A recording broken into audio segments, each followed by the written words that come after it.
ప్రియమైన దేవుని బిడ్డలారా, యేసు ప్రభువుకు ఎన్నో పేర్లున్నాయి. ఆయన స్వయంగా చెప్పాడు, నేనే పునరుత్థానమును. యేసు పేరే పునరుత్థానం.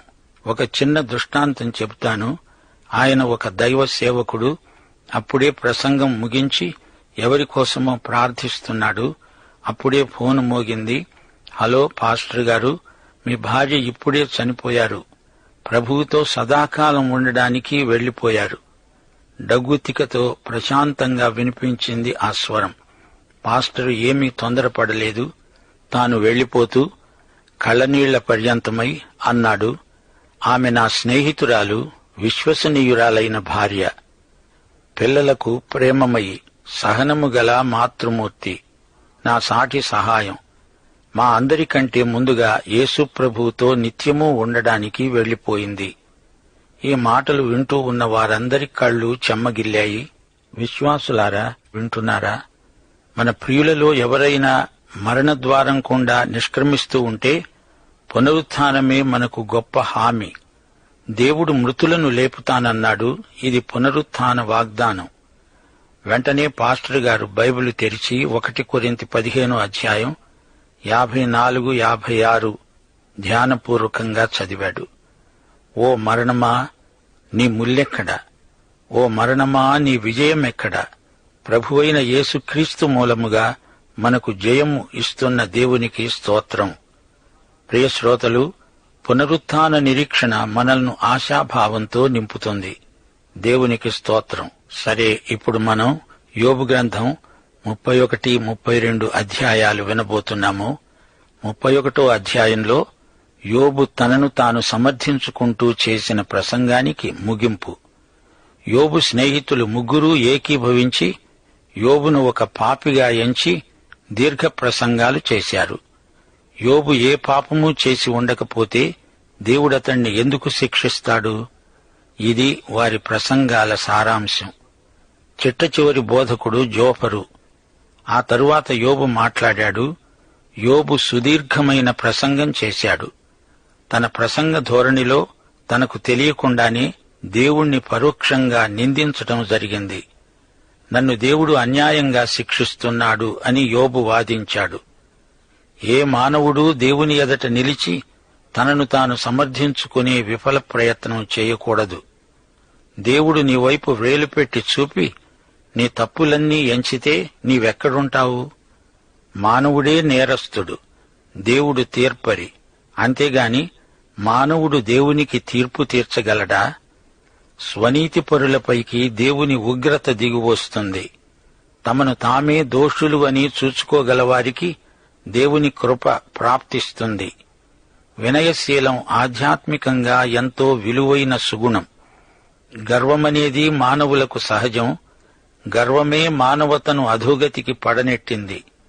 యోబు గ్రంథంలో మనమిదే పాఠం నేర్చుకోగలం. దేవుడు నిన్ను చూస్తున్నట్లు నిన్ను నీవు చూచుకోగలగాలి. అహంభావాన్ని దేవుడు ఏమాత్రమూ సహించడు. విరిగి నలిగిన మనస్సే దేవునికి ఇష్టమైన బలులు. రక్షించబడిన బిడ్డలు గర్వించడానికి ఎట్టి కారణమూ లేదు. గర్వంతో ప్రభువు వద్దకు వచ్చిన వారికి శృంగభంగం కాక తప్పదు. కీర్తనలు 34, 18 విరిగి నలిగిన హృదయము గలవారికి యెహోవా ఆసన్నుడు. నలిగిన మనస్సు గలవారిని ఆయన రక్షిస్తాడు. పశ్చాత్తాపమనేది దేవుని బిడ్డలకు తరచుగా అవసరం. కీర్తనలు 51, 17 విరిగిన మనస్సే దేవునికి ఇష్టమైన బలులు. దేవా, విరిగి నలిగిన హృదయమును నీవు అలక్ష్యము చేయవు. దేవుని దగ్గరికి వచ్చి దేవునితో బేరమాడతావా? దేవుని సన్నిధిలో ప్రతి శరీరీ చచ్చినట్లు సాష్టాంగపడవలసిందే. యెషయా 57 అధ్యాయం 15 మహాఘనుడును, మహోన్నతుడును, పరిశుద్ధుడును, నిత్య నివాసి అయినవాడు సెలవిస్తున్నాడు, నేను మహోన్నతమైన పరిశుద్ధ స్థలములలో నివసించేవాడను. అయినను వినయము గల వారి ప్రాణమును ఉజ్జీవింపచేయటానికి, నలిగిన వారి ప్రాణమును ఉజ్జీవింపచేయటానికి, వినయము గల వారి వద్ద దీన మనస్సు గలవారి వద్ద నివసిస్తున్నాను. విశ్వాసులందరూ ఈ వచనాన్ని తమ హృదయాలపై వ్రాసుకోవాలి. దైవసేవకులకు ఇటు వైఖరి మరీ అవసరం. అహంభావం, స్వాతిశయం దైవ సేవకులలో ఏమాత్రమూ ఉండడానికి వీల్లేదు. ఫిలిప్పీ పత్రిక 2వ అధ్యాయం 7వ వచనం, యేసు ప్రభువు మనుష్యుల పోలికగా పుట్టి దాసుని స్వరూపమును ధరించుకొని తనను తానే రిక్తునిగా చేసుకున్నాడు గదా. విశ్వాసులమని చెప్పుకుంటూ ఆయన నామము ధరించుకున్నవారు ఎలా గర్వించగలరు? క్రైస్తవ సేవకులలో ద్వేషము, అహంకారము, స్వాతిశయము, గర్వము మొదలైన దుర్గుణాలు ఉండకూడదు. యోబు ఎంతవరకు చేసిన పనేమిటి? తాను మునుపు ఎంత గొప్పవాడో, ఎంత ఘనుడో, ఎంత పేరుమోగినవాడో చెప్పుకుంటూ వచ్చాడు. అయితే ప్రస్తుతము ఎంత హీన స్థితిలో ఉన్నాడో చెప్పి ప్రజల సానుభూతిని అభ్యర్థిస్తున్నాడు. ఈ అధ్యాయంలో తిరిగి అదే అనుపల్లవి పాడుతున్నాడు. నేను మంచివాణ్ణి, నాకు కష్టాలు వచ్చాయి. ఇప్పుడు యోబు 31వ అధ్యాయం 1వ వచనం నుండి వినండి. నేను నా కన్నులతో నిబంధన చేసుకున్నాను. కన్యకను నేనెలాగు చూస్తాను? కంటికి కనబడిన పరాయి స్త్రీలను తానెన్నడూ ఆశించలేదు. తన జీవితం పవిత్రమైనది. తాను స్త్రీలోలుడు కాడు. మోహపు చూపుతో నేను ఏ కన్యను చూడలేదు అంటున్నాడు. అలాగు చేసిన ఎడల పరమున ఉన్న దేవుని ఆజ్ఞ ఏమవుతుంది? ఉన్నత స్థలమున ఉన్న సర్వశక్తుని స్వాస్థ్యం ఏమవుతుంది? దుర్మార్గులకు విపత్తు సంభవించటమే కదా, పాపము చేసే వారికి దురవస్థ ప్రాప్తించడమే కదా. యోబు దుర్మార్గులను వేలుపెట్టి చూపుతున్నాడు. వారికి శిక్ష రావలసిందే అంటున్నాడు. కాని తనకెందుకు ఈ శిక్ష రావాలి? యోబు తనను తానే అభినందించుకుంటున్నాడు. ఆయన నా ప్రవర్తన ఎరుగును గదా, నా అడుగుజాడలన్నిటినీ లెక్కిస్తాడు గదా. అబద్ధికుడనై నేను తిరుగులాడిన ఎడల, మోసము చేయడానికి నా కాలు త్వరపడిన ఎడల, నేను యథార్థపరుడనై ఉన్నానని దేవుడు తెలుసుకునేటట్లు న్యాయమైన త్రాసులో ఆయన నన్ను తూచునుగాక. నేను నిజాయితీపరుణ్ణి, నాలో ఏ లోపమూ లేదు అనుకుంటున్నాడు. త్వరలోనే దేవుణ్ణి ముఖాముఖిగా చూస్తాడు. అప్పుడు తన నిజస్థితి అద్దం పట్టినట్లు కనపడుతుంది. అంతవరకు యోబు తన ఆత్మస్థుతిని మానడు. నేను త్రోవ విడిచి నడిచిన ఎడల, నా మనస్సు నా కన్నులను అనుసరించి సంచరించిన ఎడల, మాలిన్యమేదైన నా చేతులకు తగిలిన ఎడల, నేను విత్తిన దానిని వేరొకడు భుజించునుగాక. నేను నాటినది పెరికివేయబడునుగాక. నేను హృదయమున పరస్త్రీని మోహించిన ఎడల, నా పొరుగువాని ద్వారమున నేను పొంచి ఉన్న ఎడల, నా భార్య వేరొకని తిరుగలి విసురునుగాక. ఇతరులు ఆమెను కూడుదురుగాక. అది దుష్కామ కార్యం. అది న్యాయాధిపతుల చేత శిక్ష నొందదగిన నేరం. నేను అందరిలాగా భ్రష్టుణ్ణి కాను, వ్యభిచారిని కాను. నేను మంచివాణ్ణి, మర్యాదస్తుణ్ణి. నా కుటుంబం మంచిది, అంతా మంచిదే. ప్రియ విశ్వాసీ, యోబు చెబుతున్నదంతా నిజమే. అతడు చెప్పేదంతా వాస్తవమే. అయితే అతనిలో గర్వమనే బూచి దోబూసులాడుతున్నది. అందుకే తాను తనను సమర్థించుకోవడానికి నానా ప్రయాసపడుతున్నాడు. చెబుతున్న కొద్దీ ఇంకా ఇంకా చెప్పాలనిపిస్తున్నది. బడాయిలు ప్రగల్భాలు కాకపోయినా నీ స్వంత బూర నీవు ఊదకూడదు. అది గర్వానికి దారి తీస్తుంది. నీ గొప్పతనం ఎవరికి కావాలి? దేవునికి చెప్పుకునేంత గొప్పతనం ఎవరికి ఉంది? కొందరు క్రైస్తవుల్లో ఆత్మ సంబంధమైన గర్వం ఎక్కువగా ఉంది. ప్రియ విశ్వాసీ, మీరు క్రీస్తునందున్నారా? అయితే రక్షించబడిన వారే. ఒక మాట, మీ జీవితాలు దేవుని ఉన్నత నైతిక ప్రమాణానికి సరిపోవాలి. లేకపోతే మీకు శ్రమ తప్పదు. 13వ వచనం, నా పనివాడైనా నా పనికత్తె అయినా నాతో వ్యాజ్యమాడగా, నేను వారి వ్యాజ్యమును నిర్లక్ష్యము చేసిన ఎడల, దేవుడు లేచినప్పుడు నేనేమి చేస్తాను? ఆయన విచారణ చేసేటప్పుడు నేనాయనకు ఏమి ప్రత్యుత్తరమిస్తాను? విశ్వాసులారా, వింటున్నారా? యోబు క్రింద అనేకులు పనిచేస్తుండేవారు. తన పనివారి పట్ల యోబు ఎంతో దయగలవాడు. పనివారి క్షేమము అతని ధ్యేయం. 16వ వచనం, బీదలు ఇచ్చయించిన దానిని నేను బిగబట్టిన ఎడల, విధవరాండ్ర కన్నులు క్షీణింపచేసిన ఎడల, తల్లిదండ్రులు లేని వారిని నా అన్నములో కొంచెమైనను తిననీయక నేను ఒంటరిగా భోజనం చేసిన ఎడల, ఎవడైనా వస్త్రహీనుడై చావటం నేను చూడగా, బీదలకు వస్త్రము లేకపోవడం నేను చూడగా, వారి దేహములు నన్ను దీవించకపోయిన ఎడల, వారు నా గొర్రెల బొచ్చు చేత వేడిమి పొందకపోయిన ఎడల, గుమ్మములో నాకు సహాయము దొరుకునని తండ్రి లేని వారికి నేను అన్యాయము చేసిన ఎడల, నా భుజశల్యము దాని గూటి నుండి పడునుగాక, నా బాహువు ఎముకలలోనికి విరుగునుగాక. నేనలాగు చెయ్యలేదు. నా బాల్యము మొదలుకొని దిక్కులేనివాడు తండ్రి భావముతో నన్ను భావించి నా వద్ద పెరిగాడు. విశ్వాసులారా, వింటున్నారా? నిజమే, యోబు ఎందరో బీదలకు సహాయం చేశాడు. నిరుపేదలకు ఎన్నో విధాల చేయూతనిచ్చాడు. అనాథ బాలబాలికలకు ఆశ్రయం కల్పించాడు. నిజమే, కాని వాటిని గురించి ఇంతగా చెప్పవలసిన అవసరమేమిటి? నేను ఇంత చేసినా దేవుడు నా మీద ఎందుకింత కఠినంగా చర్య తీసుకుంటున్నాడు? విశ్వాసులారా, మనము ఎంత చేసినా దేవుని వద్ద వినమ్రులమై చేతులు జోడించి నిలువబడాల్సిందే.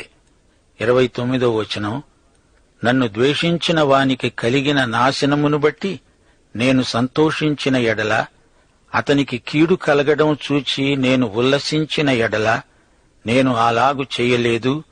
అతని ప్రాణమును నేను శపించలేదు. పాపము చేయడానికి నా నోటికి నేను చోటు ఇవ్వనే లేదు. నిజమే, యోబు అంతా వాస్తవమే చెప్తున్నాడు. యోబులో కక్ష సాధింపు మనస్తత్వం లేదు. 33వ వచనం, ఆదాము చేసినట్లు నా దోషములను దాచిపెట్టుకొని మహాసమూహమునకు భయపడి కుటుంబముల తిరస్కారానికి జడిసి నేను మౌనముగా ఉండి ద్వారము దాటి బయలు వెళ్లక నా గుండెలో నా పాపాలను కప్పుకున్న ఎడల, పరమున ఉన్న దేవుని దృష్టికి నేను వేషధారినవుతాను.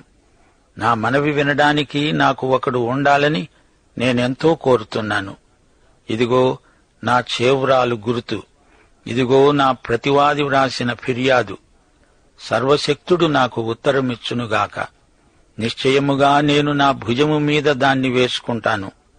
నాకు కిరీటముగా దానిని ధరించుకుంటాను. విశ్వాసులారా, ఇంతకు యోబు చెప్పదలుచుకున్నది ఏమిటి? నేను రహస్యంగా ఏ పాపము చేయలేదు. కావాలంటే శత్రువులు తన జీవిత చరిత్రను రాసుకోవచ్చు. ఆ పుస్తకాన్ని కిరీటంలాగా నెత్తిన పెట్టుకుంటాను. అందరికీ దండోరా వేసి చెప్తాను, వినండహో వినండి, నా శత్రువు నన్ను గురించి ఏమి రాశాడో వచ్చి చూడండి, చదవండి. యోబు విసుగు లేకుండా మాట్లాడుతున్నాడు. తన జీవితంలో ఉన్నదంతా బయట పెడుతున్నాడు. కాని తనలో ఉన్న గర్వం మాటేమిటి? యోబు దృష్టిలో అతని స్వంత అంచనా ప్రకారం అతడు నీతిమంతుడు కావచ్చుగాని, ఇలా మాట్లాడితే ఇతడు దేవుని దృష్టిలో నీతిమంతుడు కాడు, కాజాలడు. ఇది నిజం. ఇప్పుడు 32వ అధ్యాయానికి రండి. 31వ అధ్యాయంతో యోబు వాక్యాలు సమాప్తమయ్యాయి. ఇప్పుడు ఎలీహు మాట్లాడబోతున్నాడు. ఇదొక గొప్ప గోష్ఠీ సభ. యోబు ప్రసంగం సాలించినప్పుడు కొత్త బోధకుడు ఒకడు లేచాడు. ఇతని పేరు ఎలీహు. ఇతని ప్రసంగంతో గోష్ఠీ సభ ముగిసినట్లే. ఎలీహు ప్రసంగం ముగించటంతో గొప్ప గాలి తుఫాను వస్తుంది. తుఫాను ధాటికి యోబు తప్ప మిగతా వారందరూ వెళ్లిపోయారు. ఇంతకు ఈ గోష్ఠీ సభలో ఎవరు నెగ్గినట్లు? యోబు గెలిచాడా? గెలవలేదు. ఇప్పుడు ఒక యువకుడు లేచాడు. ఇంతవరకు అతడు నోరు తెరవలేదు. అందరిలోకి ఇతడే గొప్ప మేధావి. వయస్సులో చాలా చిన్నవాడు. ఇప్పుడు యోబు 32వ అధ్యాయం 1వ వచనం నుండి వినండి. యోబు తన దృష్టియందు తాను నీతిమంతుడై ఉన్నాడని 3 మనుష్యులు తెలుసుకొని అతనికి ప్రత్యుత్తరం చెప్పటం చాలించారు. 3 వక్తలు యోబుకు జవాబు చెప్పలేకపోయారు. ఎలీఫజు తన అనుభవాలను ప్రచారం చేసుకున్నాడు. జోఫరు ధర్మశాస్త్ర సంబంధమైన తీర్పులను వల్లించాడు. బిల్దదు మానవతా దృక్పథాన్ని ప్రతిపాదించాడు. అయితే ఈ ముగ్గురిలో ఏ ఒక్కరూ కూడా యోబుకు తగిన పరిష్కారం చూపలేకపోయారు. వారిది కేవలం ప్రసంగాల ప్రదర్శన అయిపోయింది. చిట్టచివరికి యోబు తన స్వనీతిని ఎత్తిపట్టి చూపుతున్నాడు. యోబు మాటల్లో స్వాతిశయం కనిపిస్తున్నది. నిజమే, శ్రమల వలన అతని మానసిక ఉద్రేకం ప్రకోపించింది. వాదోపవాదాలు కొనసాగాయి. వారికి జవాబు దొరకలేదు, దొరకదు కూడా. స్వనీతిపరుడిలో దాగి ఉన్న అహంభావాన్ని దేవుడు మాత్రమే బయట పెట్టగలడు. యోబు స్నేహితులు చెయ్యలేనిది దేవుడు చెయ్యగలడు. ఇప్పుడు ఎలీహు మాట్లాడుతున్నాడు.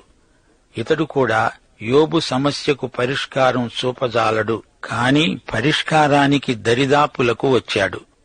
దేవుని ప్రసంగానికి ఎలీహు ఉపోద్ఘాతం చెప్పి ఊరుకున్నాడు. అంతకు మించి అతడు మాట్లాడలేదు. రాము వంశస్థుడు, బూజీయుడు, బరకీయేలు కుమారుడైన ఎలీహు యోబు దేవుని కంటే తానే నీతిమంతుడైనట్లు చెప్పుకొనడం చూచి అతని మీద బహుగా కోపగించాడు. ఎలీహుకు కోపం వచ్చింది. దేవుణ్ణి మహిమపరచడానికి బదులు యోబు తనను తానే ఘనపరుచుకుంటున్నాడు. దేవునిదే తప్పైనట్లు మాట్లాడుతున్నాడు. ఎలీహు కోపాన్ని ఆగబట్టుకోలేకపోయాడు. యోబు యొక్క ముగ్గురు స్నేహితులు ప్రత్యుత్తరం ఏమీ చెప్పకుండానే యోబు మీద దోషము మోపినందుకు వారి మీద కూడా అతడు బహుగా కోపగించాడు. వారు యోబు సమస్యను నిర్ధారణ చేయకుండా అతడు పాపి అని తీర్పు చెబుతున్నారు. వారు ఎలీహు కన్నా ఎక్కువ వయస్సు గలవారు గనుక అతడు యోబుతో మాట్లాడాలని కనిపెట్టి ఉన్నాడు. అయితే ఎలీహు ఆ ముగ్గురు మనుష్యులు ప్రత్యుత్తరం ఇవ్వకపోవటం చూచినప్పుడు అతని కోపం రేగింది. వారు వయస్సులో పెద్దవారే గాని వారి జ్ఞానం అంత పెద్దదేమీ కాదు. ఎలీహు మాట్లాడసాగాడు. నేను పిన్న వయస్సు గలవాడను, మీరు బహువృద్ధులు. ఆ హేతువు చేత నేను భయపడి నా తాత్పర్యము మీకు తెలపడానికి తెగించలేదు. వృద్ధాప్యము మాటలాడవచ్చు. అధిక సంఖ్య గల ఏండ్లు జ్ఞానం బోధింపదగినవని నేననుకున్నాను. అయినను నరులలో ఆత్మ ఒకటి ఉన్నది. సర్వశక్తుడైన దేవుని ఊపిరి వారికి వివేచన కలుగచేస్తుంది. పాత నిబంధనలో పరిశుద్ధాత్మను గురించిన సంపూర్ణ ప్రత్యక్షం కలగలేదు. పరిశుద్ధాత్మ కొందరు వ్యక్తులపైకి వచ్చి వారి చేత శ్రేష్టమైన పనులు చేయించాడు. బెసలేలు సాక్ష్యపు గుడారంలో నేర్పుగల శిల్పకారుడు. అతడు దేవుని ఆత్మ గలవాడు. కీర్తనలు 51:11 దావీదు ప్రార్థించాడు, దేవా, నీ పరిశుద్ధాత్మను నా వద్ద నుండి తీసివేయకు. అనగా దేవుడు కొందరి నుండి పరిశుద్ధాత్మను తీసివేశాడని భావం.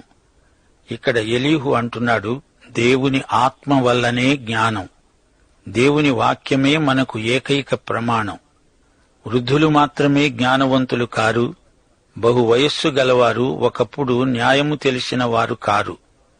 యోబు వ్యవహారంలో సరైన జవాబు చెప్పగలవాడు దేవుడే.